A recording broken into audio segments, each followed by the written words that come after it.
Hello, everybody. Today is the anniversary of the birth in 1924 of Tony Hancock.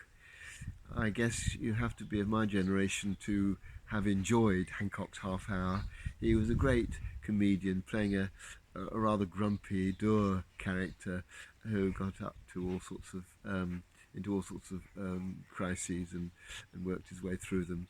Um, he worked alongside Sid James to begin with, but he separated from Sid James in the early 1960.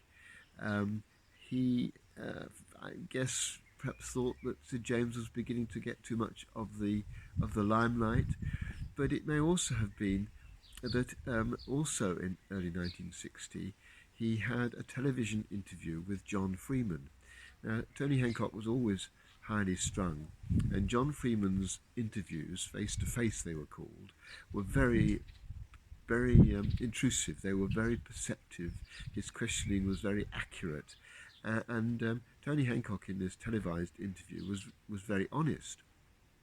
But it appears from something Tony Hancock's brother says that it was this discovery of looking at himself and being honest about himself that really began to make Tony Hancock go downhill until eventually he committed suicide. He had his troubles. He had a nasty car accident, couldn't remember his lines, had to have a prompter all the time. He, because of his highly strung nature, he was one of the first people to pre-record comedy shows. Before that, they'd all been live. That was the way technology was in those days. And so he had his difficulties, but he didn't help himself by getting rid of people who could have supported him. Sid James was not only a good acting partner, a good foil for his character in Hancock's Half Hour, but a friend. And also in early 1960, he told Alan Simpson and Ray Galton, his two scriptwriters, that he no longer needed them. He disposed of his agent.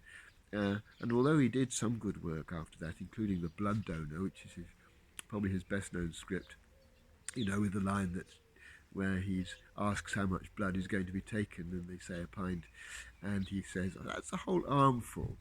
I mean, that came after 1960, but nevertheless, there was at that point a gradual loss of effectiveness until eventually, as I say, he committed suicide. I think we all have difficulties. Maybe we're not as highly strung. Maybe we don't find introspection so painful as Tony Hancock did. But we all have our problems. And when we do, we need our friends. He really needed Sid James. He needed Ray Galton. He needed Alan Simpson. He needed his agent really to support him through the difficult times that he was experiencing, but he disposed of them. And I think what this has made me think of today is how important friends are, how valuable it is to have people around us who we can rely on, who trust us, who we trust, who are going to stick by us even if we don't behave in rational and compassionate ways. They are enormously valuable, such friends. And to do what Tony Hancock did and to kind of cast them aside really does not contribute to our well-being. So today I'm just going to celebrate the people who are my friends, be very, very grateful for them, and hope that I can be as good a friend to them as they often are to me.